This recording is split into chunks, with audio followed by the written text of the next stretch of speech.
Hello students, welcome to my channel. तो आज के इस वीडियो में हम आपके BA fifth semester English literature के पेपर नंबर 2 के यूनिट नंबर 5 में, जिसमें आपको पढ़ना है एक नॉवेल जेन ऑस्टिन का प्राइड एंड प्रेजुडिस, उससे रिलेटेड जितने भी मोस्ट इंपॉर्टेंट क्वेश्चन आंसर हैं जो आपके एग्जाम में पूछे जा सकते हैं 2024-25 में और आने वाले वर्षों में, वो मैं आज की इस वीडियो में आपके साथ डिस्कस करने वाली हूँ।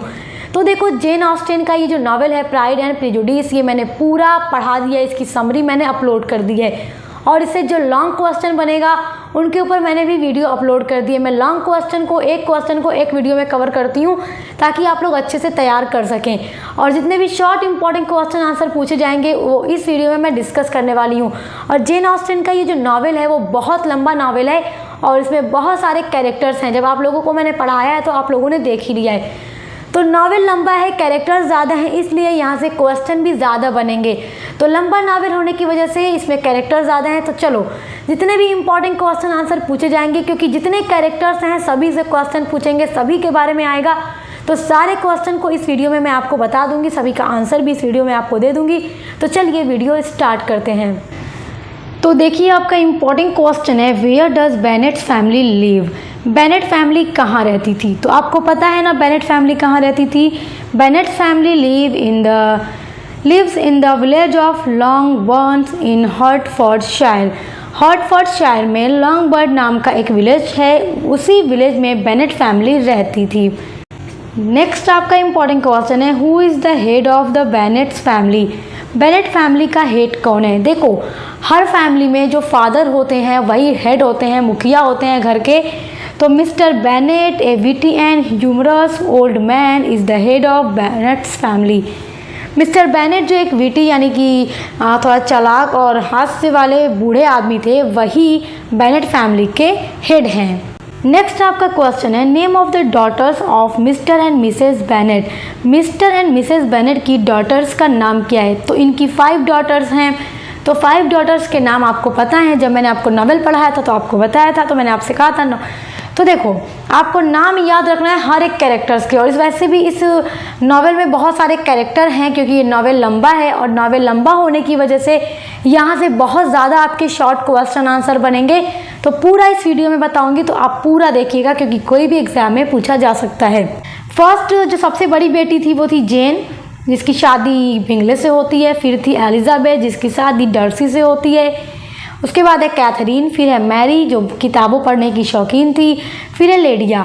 Are the 5 daughters of Mr and Mrs Bennet. ये 5 बेटियां थीं उनकी। लेडिया भागकर शादी करती है विक्रम के साथ, और विक्रम कौन था? नॉवेल का विलेन था।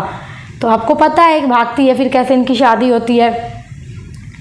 नेक्स्ट क्वेश्चन है आपका, what is the aim of Mrs Bennet's life? What is the aim? Aim क्या है मिसेस बेनेट्स लाइफ, उनकी लाइफ का? मिसेस बेनेट जैसा कि एक सिली टाइप की औरत है और इनका एक ही मकसद था, एक ही इनकी ख्वाहिश थी, एक ही इच्छा थी कि उनकी 5 बेटियों की क्या है, शादी हो जाए। तो देखो, Mrs Bennet has the only aim that is to get her 5 daughters married very soon, कि उनकी 5 बेटियां जल्दी से शादीशुदा हो जाएं। नेक्स्ट मोस्ट इम्पॉर्टेंट क्वेश्चन है, देखो ये क्वेश्चन इंपॉर्टेंट है, where is the place Netherfield Park situated? Netherfield Park कहाँ पर बसा हुआ है, मतलब कहाँ पर है? Netherfield Park is a very near to Longbourn, a famous place of England. देखो, नीदरफील्ड जो पार्क है वो लॉन्गबर्न विलेज के बहुत ही नज़दीक बसा हुआ है और ये इंग्लैंड का एक फेमस जगह है। Important event takes place at Netherfield Park. और इस नावल में बहुत सारे इम्पॉर्टेंट इवेंट्स ऐसे हैं जो नीदरफील्ड पार्क में हुए थे। सारा कुछ आपको पढ़ाई चुकी हूँ मैं। चलिए आगे देखिए, नेक्स्ट आपका इम्पॉर्टेंट क्वेश्चन है, who comes to settle down at Netherfield Park? Who comes to settle down Netherfield Park? Netherfield Park नामक जगह पर कौन सी फैमिली सेटल होने के लिए आई थी, रहने के लिए आई थी? Mr Bingley's come to settle down at Netherfield Park with his friend Mr Darcy.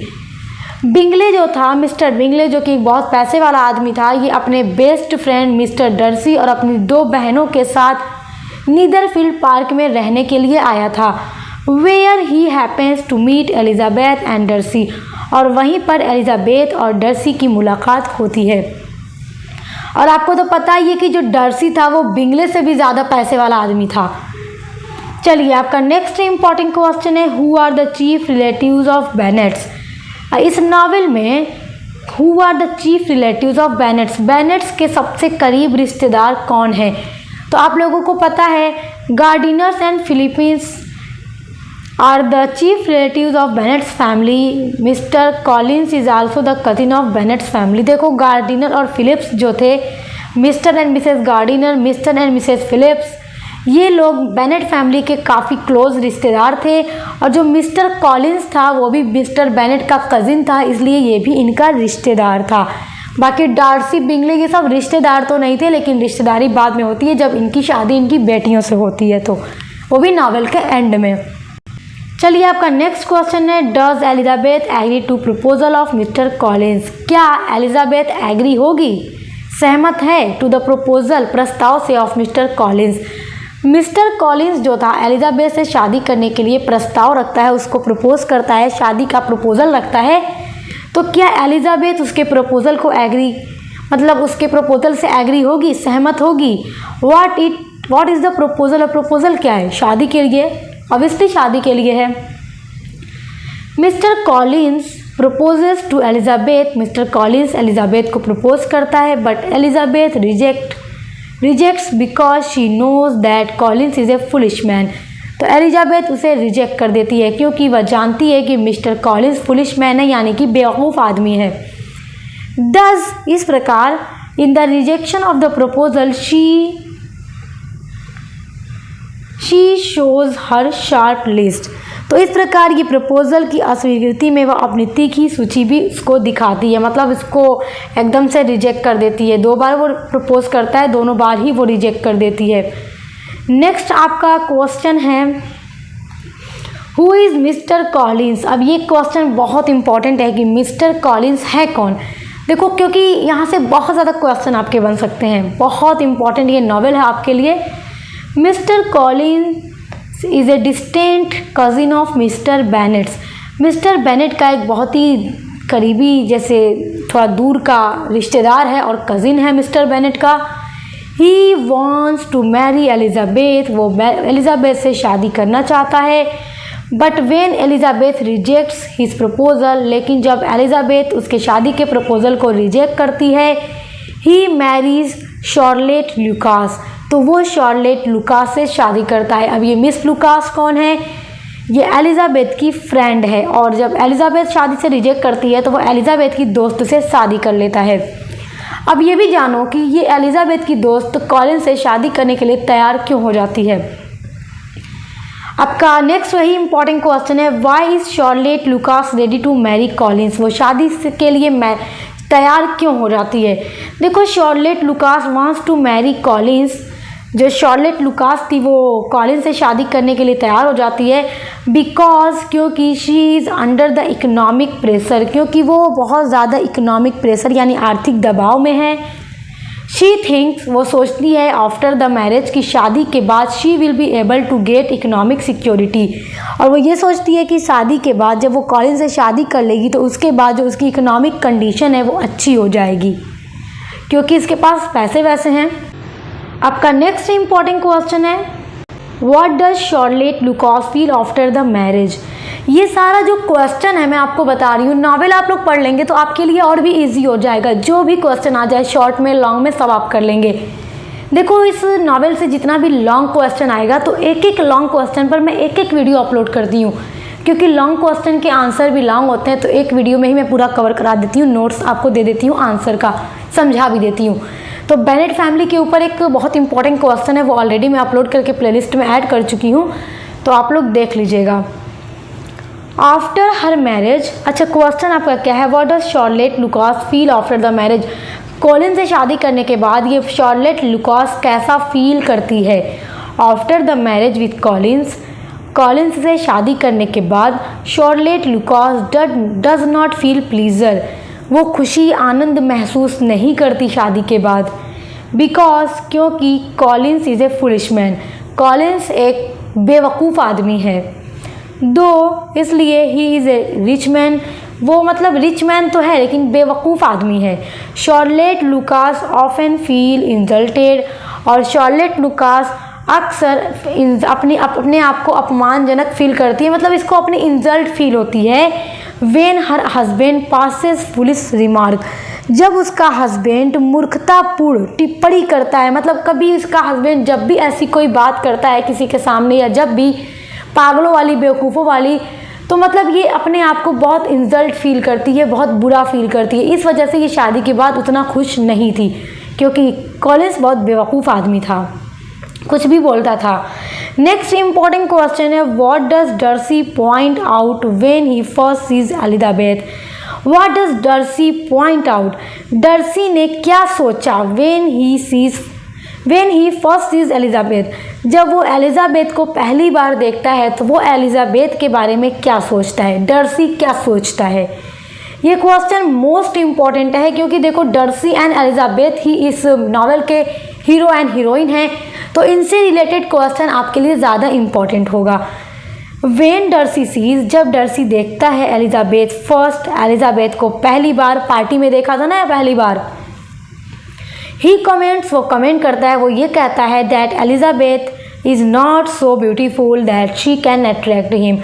तो वो उसको देखता है जब पहली बार, तो वो ये कहता है कि एलिजाबेथ उतनी कुछ खास खूबसूरत नहीं है जो उसको अट्रैक्ट कर सके अपनी तरफ। दिस स्टेटमेंट ऑफ डर्सी, और डर्सी का ये जो स्टेटमेंट है एलिजाबेथ सुन लेती है, तो this statement of Darcy becomes very troublesome for Elizabeth and she comes to conclusion that Darcy is a man of pride। तो जब ये बात एलिजाबेथ उसकी सुन लेती है तो थोड़ा गुस्सा भी होती है, और वो ये समझ जाती है, वो Elizabeth she comes to the conclusion, और एलिजाबेथ उस कंक्लूजन पर पहुंचती है दैट कि Darcy is a man of pride, कि डर्सी बहुत घमंडी आदमी है, इसको अपने पैसों का बहुत घमंड है। नेक्स्ट आपका इंपॉर्टेंट क्वेश्चन है, what happens to Jane when she meets to Bingley. What happens, क्या घटित होता है जब जेन मिलती है बिंगले के साथ, मतलब फर्स्ट टाइम जब पार्टी में ये दोनों मिलते हैं तब उस टाइम इन लोगों के बीच में क्या घटित होता है, क्या होता है, इसको नोट कर लो, क्वेश्चन वेरी वेरी इंपॉर्टेंट है, ठीक है। जेन मीट्स बिंगले, जब जेन मिलती है बिंगले से, who has come to Netherfield with Darcy, जब वो लोग डर्सी के साथ नीदरफील्ड आए थे। She is attracted toward the gentle behaviour of Bingley, तो जेन काफ़ी ज़्यादा अट्रैक्ट होती है बिंगले के जेंटल बिहेवियर से, क्योंकि ये बिंगले काफ़ी हैंडसम और जेंटलमैन आदमी है, तो वो काफ़ी उसकी तरफ अट्रैक्ट होती है पहली बार जब उससे मिलती है। तो वन द अदर हैंड, और दूसरी तरफ Bingley too feels attract toward her, और बिंगले भी जब उसको फर्स्ट टाइम देखता है तो उसकी तरफ काफ़ी ज़्यादा अट्रैक्ट होता है और उसे पसंद करने लगता है। The result is that both of them start to love each other, और यही रिज़ल्ट उन दोनों के बीच में प्यार की शुरुआत करता है और वो दोनों एक दूसरे से प्यार करने लगते हैं। नेक्स्ट आपका मोस्ट इंपॉर्टेंट क्वेश्चन है, how does the title of the novel suits based to the nature of Darcy and Elizabeth. How does the title of the novel का ये जो टाइटल है प्राइड एंड प्रेजुडिस, किस तरह से suit करता है नेचर पर डर्सी के और एलिजाबेथ के, बिकॉज डर्सी हीरो है, एलिजाबेथ हीरोइन है, और जेन ऑस्टेन का ये जो नावल है प्राइड एंड प्रेजुडिस, ये पूरी तरह से डर्सी एंड एलिजाबेथ पर ही सूट करता है। तो कैसे सूट करता है, नावल पढ़ा रही थी तो बताया था आपको। आंसर कैसे लिखेंगे, क्योंकि ये 100% आएगा। देखो जो टाइटल का सिग्निफिकेंस होता है या टाइटल किस तरह से कैरेक्टर पे सूट कर रहा है वो ज़रूर क्वेश्चन आता है, तो ये क्वेश्चन ज़रूर आएगा। तो देखो the title of the novel Pride and Prejudice certainly suits based to the nature of Elizabeth and Darcy. जो टाइटल है प्राइड एंड प्रेजुडिस बहुत अच्छे से सूट करता है। प्राइड मतलब होता है घमंड, प्रेजुडिस मतलब होता है पूर्वाग्रह या मतभेद करना, या मतलब पहली बार में इंसान को देखकर उसके बारे में अपने आप से सोच लेना कि हाँ ये पक्का ऐसा इंसान है, तो वो होता है prejudice. Darcy is proud, Darcy बहुत घमंडी आदमी है, तो इसलिए डर्सी के ऊपर प्राइड वाला वर्ड टाइटल का सूट करता है। सेकेंड वर्ड है prejudice, while Elizabeth is prejudiced against Darcy. और एलिजाबेथ जब डर्सी की पहली बार ये बात सुनती है कि डर्सी कहता है कि एलिजाबेथ कुछ खास खूबसूरत नहीं है कि मैं उसकी तरफ अट्रैक्ट हो सकूं, तो ये बात एलिजाबेथ सुनती है और वहीं से शुरुआत हो जाती है प्रेजुडिस की अगेंस्ट डर्सी, मतलब डर्सी के खिलाफ मतभेद हो जाता है एलिजाबेथ को। So the title based suits to the nature of Darcy and Elizabeth. इस तरह से डर्सी जो है वो प्राइड है और एलिजाबेथ जो है प्रेजुडिस है, तो इस तरह से टाइटल इनके ऊपर बहुत अच्छे से सूट करता है। देखो यहाँ डर्सी में बाय मिस्टेक सी नहीं है, ठीक है, तो आप ध्यान देते रहिएगा चीज़ों को। चलिए आपका नेक्स्ट इम्पॉर्टेंट क्वेश्चन है, whom does Vikram try to attract? whom does Vikram try to attract? Wickham किसको अट्रैक्ट करने की कोशिश करता है अपनी तरफ? Wickham tries to attract Elizabeth first. जब वो एलिजाबेथ से फर्स्ट टाइम मिलता है तभी विक्रम एलिजाबेथ को अपनी तरफ अट्रैक्ट करने की कोशिश करता है। And Elizabeth two thought that Vikram is a man of good nature and good character.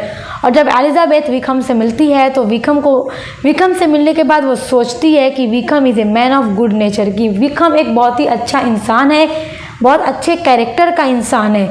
After these it is Lydia who started feeling attracted toward Wickham and she decided to elope. After these, जब ये सब कुछ होता है कि Lydia जो है start होती है फीलिंग अट्रैक्ट टुवर्ड विक्रम, क्योंकि जो लीडिया सबसे छोटी बहन है वो विक्रम की तरफ अट्रैक्ट हो जाती है और उसके साथ सी डिसाइड, और वो डिसाइड करती है टू एलोप, भागने का। एलोप मतलब होता है भागने का। तो लीडिया विक्रम के साथ भागने का प्लान बनाती है और उसके साथ भाग जाती है। तो पहले तो ये विक्रम एलिजाबेथ को अपनी तरफ अट्रैक्ट करने की कोशिश कर रहा था, वो अट्रैक्ट भी होती है, लेकिन ये जो विक्रम है वो उसकी सबसे छोटी बहन लेडिया को लेकर भाग जाता है, उसको भगा ले जाता है। अब देखिए नेक्स्ट आपका क्वेश्चन है, what is the purpose of Wickham behind the elopement? What is the purpose क्या है विक्रम का बिहाइंड द एलोपमेंट? लीडिया को भगा ले जाने के पीछे विक्रम का क्या पर्पस है? किस पर्पस से वो लीडिया को अपने साथ भगा कर ले जाता है? ये क्वेश्चन मोस्ट इम्पॉर्टेंट है। द पर्पज़ ऑफ विक्रम का पर्पज़ है बिहाइंड द इलोपमेंट, भगा ले जाने का, is that he wants to be free from the debts, क्योंकि वो फ्री होना चाहता है अपने ऋण से, अपने कर्ज से, क्योंकि इसके ऊपर कर्ज है और ये अपने कर्ज से मुक्त होना चाहता है, जिसके लिए उसे पैसों की ज़रूरत है। उसी पैसों के लिए वो लीडिया को अपने साथ भगा ले जाता है। सो ही थॉट, तो उसने सोचा, आफ्टर द इलोपमेंट, भगा ले जाने के बाद, द पेरेंट्स ऑफ लीडिया, जो लीडिया के माता पिता हैं Mr and Mrs Bennet, will pay his debt, तो उसके ऋण को चुका देंगे, उसे पैसे देंगे ताकि वो अपने ऋण को चुका दे। वो भगा कर तो ले जाता है, लेकिन भागने के बाद वो शादी नहीं करता है। क्यों शादी नहीं करता है? ताकि उसके माँ बाप पैसे दें, तब मैं इसे शादी करूँगा, मतलब मेन मकसद इसका पैसे था। तो आपका नेक्स्ट इंपॉर्टेंट क्वेश्चन है, what does Wickham declare after the elopement? What does Wickham declare? Wickham क्या डिक्लेयर करता है आफ्टर द इलोपमेंट, भगा ले जाने के बाद? विक्रम डिक्लेयर्स आफ्टर द इलोपमेंट, वो भगा ले जाने के बाद, इलोप मतलब होता है भगा ले जाना, ठीक है, तो भाग जाना। तो भाग जाने के बाद वो ये डिक्लेयर करता है दैट कि the debts under which he is suffering should be paid by the parents of Lydia. तो वो उस लीडिया को अपने साथ भगा ले जाने के बाद ये कहता है कि जिस कर्ज से वो जूझ रहा है, जो कर्ज उसके सर पर सवार है, वो लीडिया के माता पिता पे कर दें। ही डिक्लेयर्स, वो ये डिक्लेयर करता है दैट कि if the debts are not paid off, कि अगर ये कर्ज नहीं चुकाया गया, he will not marry Lydia, तो वो लीडिया से शादी नहीं करेगा। मतलब भगा कर तो ले गया मगर छोड़ देगा, शादी नहीं करेगा। तो देखो जिस टाइम पर ये नावल लिखा गया उस टाइम सोसाइटी में ये था कि लड़कियां जिसके साथ भाग जाती थी उन्हीं के साथ शादी होती थी, तो इज्जत बची रहती थी, बदनामी नहीं होती थी। तो अब ये लड़का तो भगा कर ले गया है पैसों के लिए और धमकी दे रहा है कि अगर शादी तभी करूँगा जब पैसे दोगे। तो क्वेश्चन बहुत इंपॉर्टेंट है। तो देखो किस तरह से शादी होती है। शादी तो विक्रम की लीडिया के साथ ही होती है, मगर पैसे कौन देता है? चलो क्वेश्चन एक ऐसे भी बन सकता है, तो यहाँ पर वो क्वेश्चन भी आपके लिए है। नेक्स्ट क्वेश्चन देखो, Who helps Bennett's family in the solution of the problem of elopement? Who helps Bennett family? Bennett family की मदद कौन करता है सॉल्यूशन में, इसको हल करने में? ये जो प्रॉब्लम है इलोपमेंट की, भगा कर तो ले गया, शादी नहीं कर रहा है, तो जो प्रॉब्लम है उसको सॉल्व कौन करता है, पैसे कौन देता है? इट इज़ डर्सी, ये डर्सी है, हु नोज, वो जानता है nature of Wickham very well, क्योंकि वो विकम के नेचर को बहुत अच्छे से जानता है कि ये पैसों के लिए ही भगा कर ले गया है, क्योंकि डर्सी की जो 15 साल की बहन थी, विकम ने उसको भी पैसों की खातिर भगाने की कोशिश की थी, लेकिन वो बच गई थी। तो इसलिए डर्सी विकम को जानता है कि वो कितना बेकार इंसान है। सो When he comes to know all these, तो इसलिए जब वो ये सब बातें जानता है, उसको जब ये सारी बातें पता चलती हैं, he decides to help the Bennett family, तो वो फैसला करता है कि वो बेनेट फैमिली की मदद करेगा। and he pays off the debts of Vikram, और वो विकम के सारे कर्ज को पे करता है, विकम को पैसे देता है। दस इस प्रकार Lydia and Wickham are married, तो उस तरह से विकम और लीडिया की शादी हो पाती है। तो मतलब इनकी बदनामी होने से डर्सी ही बचा लेता है और वो पैसे देकर विकम और लीडिया की शादी करवा देता है। देखो आपका नेक्स्ट क्वेश्चन है, what impression does Elizabeth take regarding Darcy after the incident of elopement. Elizabeth के ऊपर ये सब इंसिडेंट जो होता है इलोपमेंट का, भगा ले जाने का, शादी वगैरह का लीडिया का, उसके बाद डर्सी के बारे में एलिजाबेथ के ऊपर क्या इम्प्रेशन पड़ता है। तो ये क्वेश्चन बड़ा इंपॉर्टेंट है, क्योंकि देखो अभी तक डर्सी के बारे में ये बड़ा गलत सोच रही थी कि ये बड़ा घमंडी टाइप का बेकार आदमी है, ये अपने लिए किसी को भी चोट पहुंचा सकता है, तो इस तरीके का वो अभी तक उसके बारे में सोच रही थी। आफ्टर द इंसिडेंट ऑफ इलोपमेंट, इलोपमेंट यानी भाग जाने की घटना के बाद, when Darcy help Bennett family, जब डर्सी मदद करता है बेनेट फैमिली की, Elizabeth is deeply impressed by the kindness of Darcy, तो एलिजाबेथ बहुत ज़्यादा इम्प्रेस होती है डर्सी की काइंडनेस से। एंड शी डिसाइड्स, और वो ये फैसला करती है, टू गिव अप, कि छोड़ देगी हर प्रेजुडिस अगेंस्ट डर्सी, कि डर्सी के बारे में जो उसका प्रेजुडिस है, जो उसकी मतभेद की भावना है, खराब सोच है डर्सी के बारे में, वो आज से ही छोड़ देगी, क्योंकि डर्सी एक अच्छा इंसान है, क्योंकि पहले तो इसको बहुत बुरा लगता था वो। चलो आपका नेक्स्ट इंपॉर्टेंट क्वेश्चन है, to what conclusion does Darcy come at the end of novel regarding Elizabeth. अब किस निष्कर्ष पर पहुंचता है डर्सी, जो इस नॉवेल का हीरो है, and at the end of novel, novel के एंड में डर्सी एलिजाबेथ के बारे में किस कंक्लूजन पर पहुंचता है। मोस्ट इम्पॉर्टेंट क्वेश्चन, देखो at the end of novel, novel के एंड में Darcy comes to the conclusion regarding Elizabeth, तो डर्सी पहुंचता है निष्कर्ष पर एलिजाबेथ के संबंध में, that he only belongs to Elizabeth and she decides to propose her, that he only belongs to Elizabeth, वो इस निष्कर्ष पर पहुंचता है कि वो सिर्फ बिलोंग है, वो जुड़ा हुआ है एलिजाबेथ से, एंड डिसाइड करता है उसको प्रपोज करने का शादी के लिए। ही बेगिन टू थिंक, और वो ये सोचना शुरू कर देता है, that only Elizabeth could be his mistress, और सिर्फ वो एलिजाबेथ ही है जो उसकी मिस्ट्रेस बन सकती है, उसकी रानी, उसकी महारानी बन सकती है। तो ये क्वेश्चन बहुत इंपॉर्टेंट है। चलो नेक्स्ट आपका इंपॉर्टेंट क्वेश्चन है, who are the couples married in the end of novel. Most important question. देखो आपका ये नॉवेल इतना लंबा है कि यहाँ से इतने सारे क्वेश्चन बन रहे हैं, इसलिए मैंने सारे क्वेश्चन को एक वीडियो में कवर कर दिया ताकि आप सभी को तैयार कर लो, ताकि एग्जाम में कहीं से भी क्वेश्चन है आप लिख दो। देखो इस इंपॉर्टेंट क्वेश्चन आंसर वाली वीडियो से आपको नॉवेल भी अच्छे से समझ में आ गया, क्वेश्चन भी रेडी हो गए, इससे आपका लॉन्ग क्वेश्चन भी आप आसानी से लिख लोगे एग्जाम में, क्योंकि नॉवेल जब याद होता है ना तो उसको बना कर लिखना बहुत आसान होता है।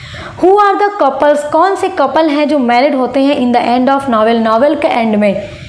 बिंगले एंड जेन, इनकी शादी होती है। एलिजाबेथ एंड डर्सी, इनकी शादी होती है। And Wickham Lydia are the three couples who married in the end of novel. तो ये तीनों कपल हैं जिनकी नॉवेल के एंड में शादी हो जाती है। विकम लीडिया भाग कर करते हैं, बाकी इन लोगों की शादी अच्छे से होती है। चलो आपका नेक्स्ट इंपॉर्टेंट क्वेश्चन है, how many couples are there in the novel that have been discussed in detail. How many couples, कितने कपल्स हैं, are there in the novel, इस नॉवेल में, दैट हैव बीन डिस्कस्ड, जिनको discuss किया गया है detail में। तो जेन ऑस्टेन जो नॉवेलिस्ट हैं जिन्होंने इस नॉवेल को लिखा है, उन्होंने कितने सारे कपल्स को इस नॉवेल के अंदर डिस्कस किया है, वो भी डिटेल में। तो सबसे फर्स्ट इम्पॉर्टेंट को आपका कपल है Mr Bennett and Mrs Bennett. इनके बारे में बड़े अच्छे से डिस्कस किया है नॉवेलिस्ट ने, क्योंकि इन लोगों ने मतलब इनकी ही तो बेटियां हैं और ये तो शादी कराना चाहते थे ना बड़े बड़े घरानों में अपनी बेटियों की, तो होती भी है बड़े घरानों में शादी। डर्सी एंड एलिजाबेथ, इनके बारे में राइटर ने डिस्कस किया है। और मेन स्टोरी तो इन्हीं दोनों के इर्द गिर्द घूमती है। जेन एंड बिंगले, इनके बारे में डिस्कस किया है। कॉलिंस एंड शार्लेट लुकास, इनकी शादी होती है, इनके बारे में डिस्कस किया है। Are the couples who have been discussed in the detail novel and detail, तो ये सारे वो कपल्स हैं जिनके बारे में इस नॉवेल में डिस्कस किया गया है और सभी के बारे में पूरा बड़े अच्छे से जेन ऑस्टिन ने एक्सप्लेन किया है। थ्रू देम, इन सभी के through the novelist highlight the problem of married life, और इन्हीं सभी कैरेक्टर्स के थ्रू, इन्हीं सभी कपल्स के थ्रू नॉवेलिस्ट ने इस नॉवेल में प्रॉब्लम्स ऑफ मैरिड लाइफ यानी शादीशुदा जीवन की समस्याओं के बारे में एक्सप्लेन किया है कि कैसे माता पिता अपने बच्चों की शादी के लिए परेशान रहते हैं, कैसे धीरे धीरे सिचुएशन बनती है, कैसे प्यार होता है, कैसे शादी मतलब सोशल स्टेटस इसमें दिखाया गया, लव दिखाया गया, प्रेजुडिस दिखाया गया, घमंड दिखाया गया एंड एंड में शादी भी दिखाई गई है, वो भी बहुत अच्छे से। आपका नेक्स्ट इंपॉर्टेंट क्वेश्चन है ये आपका most how does the theme of love and marriage take place in the novel. How does the theme, देखो थीम तो बहुत इंपॉर्टेंट होता है, तो how does the theme of love और मैरिज की जो थीम है इस नावल में वो किस तरह से है, मतलब क्या थीम है नावल में लव एंड मैरिज की। तो देखो the theme of love and marriage happens to be one of the major themes in the novel. इस नावल की मेजर थीम है लव एंड मैरिज, प्यार और शादी, through 5 marriages, 4 new ones and 5th one. 5 marriages यानी 5 शादियां हैं इसमें, 5 शादियां होती हैं इसमें, 4 न्यू शादी होती है and a 5th one. Jane Austen tries to define good and bad reason for marriage. और जेन ऑस्टिन जो कि नॉवेलिस्ट हैं जिन्होंने इस नावल को लिखा है, वो ट्राइज करती हैं, कोशिश करती हैं डिफाइन करने की बहुत ही अच्छे तरीके से गुड और बैड रीज़न, अच्छे और बुरे कारण शादी के।